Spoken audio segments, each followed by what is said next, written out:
There are a lot of people that wait until the last minute. They're long assignments because they're meant to span 2 or 3 weeks, okay? And so if you wait till the last minute, you're probably not going to get it done. What we found with sapling is that you get a certain amount of points for sapling, but the sapling does have a profound effect on your grade for the class. Okay, so there are some people who go on like half an hour before it's due and suddenly produce all the answers in half an hour. That would be impossible to do. You're wasting your time if you do that. Where you're going to get the benefit from sapling is if you're actually working through the problems, okay? There are answers out there, but it's not going to do you any good if you just go and get the answers. So it's really valuable resource for you. But again, I'm not going to have it due every 3 days, little assignments here, little assignments there, okay? We are doing active learning. This is not a flipped class. We are going to be doing active learning once. Right now, my class is getting filmed for the first 3 lectures. I'm going to be doing a limited active learning for those first 3 lectures because we need to get to a certain point. So my class is on OpenChem, which is available to people all over the world. So there's people all over the world that watch my class. I get thank yous from all these exotic places and people thanking me. The first lecture is missing. The second lecture, you can't even see it during the first half. It was back in the old days when I used to use an overhead projector. And so we had the screen on and we had the overhead projector, you couldn't see anything. So we're refilming the first 3 classes. After that, I do plan on having active learning certainly every single day, but especially on Friday. So next Friday, we'll be all done with our filming. We're going to be doing a lot of drawing resonance structures, drawing hybrid structures, ranking resonance structures, all of that kind of stuff, okay? And so we're going to practice that. What I like to do with some of the active learning is I like to take problems from previous midterms. So I'll be taking problems from last fall's midterm. We'll be working in them in class. So I don't post an old midterm. I'd rather take those problems and work them in class. Okay, so that's going to help you more. We will do iClickers. That's going to happen next week. I don't have anything set up, and so I'll talk more about that on Monday. So nothing you need to worry about in 0 week. And let's see what we have here. All right, so I sent you an email about the textbook, 3rd, 4th, 5th edition. If there is an online, people don't tend to like the online as much, but if you're interested in the online, I can try to find the link for that. I think it's $45 or something like that to have the online, but I think you can actually, if you get a 3rd edition, you can actually get it cheaper than that. So, and the molecular models you're going to need in the 5th week. So when you take your 2nd midterm, you'll be able to bring molecular models with you. So if you don't have them, you're not going to be able to bring them with you. Okay. The ChemDraw link is not working. I'm going to work on that. Something's wrong with that. All right, so I have homework assignments from each chapter. I have them listed for the 3rd, the 4th, and the 5th edition. So what you want to do, and ideally, I would say this, and maybe my department tutors can correct me on this or not, I would say that if you want to get an A in the class, that you should do sapling and you should do problems from the end of the chapter, okay? That's going to help you do well. I think it's very hard to get an A in the class if you just do sapling. Okay, so that's what I hear. If you find that that's not true, please let me know because I don't want to pass around misinformation. That's just kind of my feeling about that. All right. So I did make one really big mistake.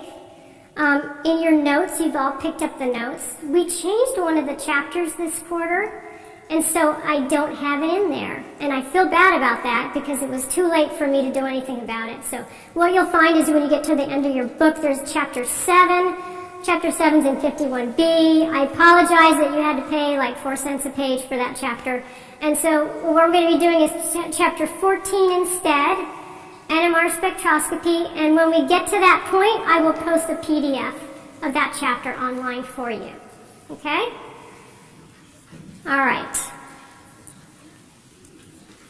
We have 2 midterms and a final. We are also going to have participation points for things that we do in class. I take all of those points and I add them up together. I add up the sapling. The sapling ends up being about between 40 and 45 points towards your grade for all of sapling. So I get some people that are very upset. They miss half of sapling, and sapling will give you a score out of 100. It is not 100. It's about 45 points for the entire quarter of sapling. So, if you miss certain points here, certain points there, I will tell you that 95% of the students in this class will get 44 or 45 points on sapling. People tend to get really high grades. So that actual score doesn't really help you as much as the working the problems helps you, okay? Because you could say that everybody gets an A in sapling, okay? So that's not going to really move your grade up when we do grades in the end. All right, I'm going to let you read through this. We have the exam scanned. If you're new here, we have exams scanned. When we grade on Friday, and we get done with grading on Friday. So we grade all in one day. I don't know with you guys, let's take a little vote here. Do you guys want your grades Friday night? Let's see who says yes. Who wants them Sunday night? You want them Friday night, okay. All right. You don't have to look, right? You don't have to look, I suppose. Okay, so also they're in this transition from Triple E to Canvas. I've had so many problems with Canvas, so I haven't really decided whether I'm going to load grades into Triple E or into Canvas. We'll see. Okay, I don't even know because we're going to do iClicker through Canvas. I just had so many problems with it this summer, so I'm hesitant to do that. I know that Triple E works, so you will get those grades. And then we usually bring the exams, because we grade, it's after 5 by the time we finish. We bring the exams on Monday. We usually get the file back on Thursday night, like 5 or 6 at night. As soon as I get that file back, I post it into the Dropbox. Okay, I know Canvas has a Dropbox. I'm just not doing it. Too close to my bad memories from the summer. Put it in the Dropbox, and then you can print it out. If you have a regrade, if there's a mistake, we make mistakes. You can't grade 400 problems and not make mistakes. By the way, when we grade, person A grades problem number 1 for every single person in the room.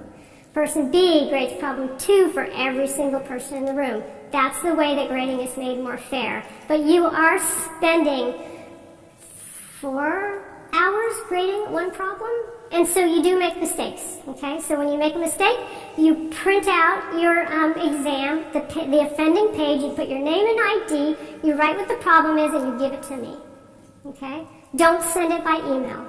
Those are really large files. Those 400, they're scanned in color, they're really large files.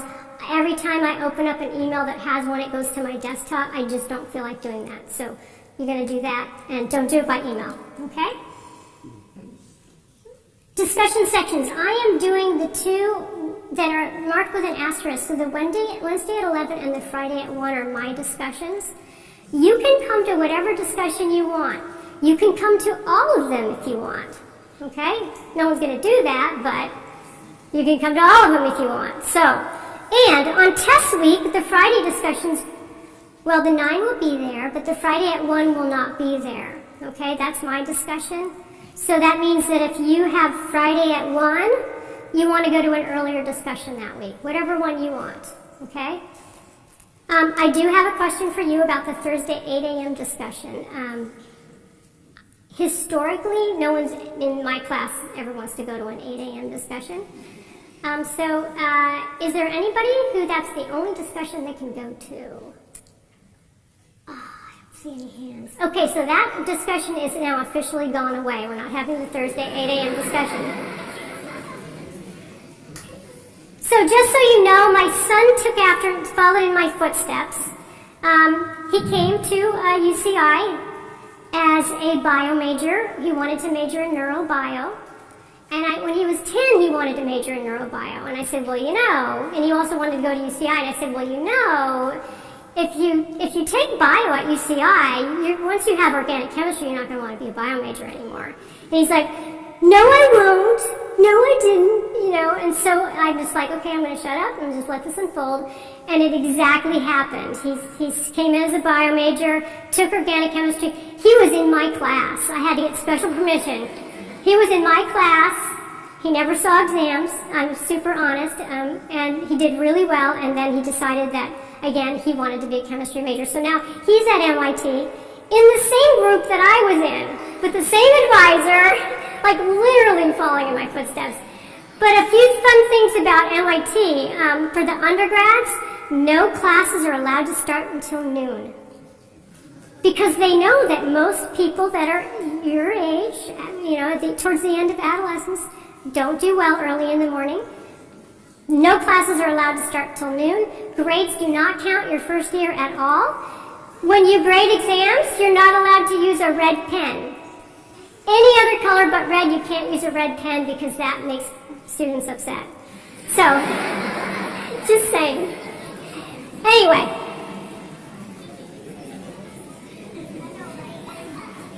Okay. So now you guys are going to request that we don't use the red pen so we grade, right? Okay, so we've got department tutoring, we've got LARC tutoring, and there's room in LARC tutoring if you want to sign up for LARC tutoring. So I just wanted to let you know they're going to be coming in and introducing themselves next week. Okay, how to succeed. Wow, that's the big thing, right?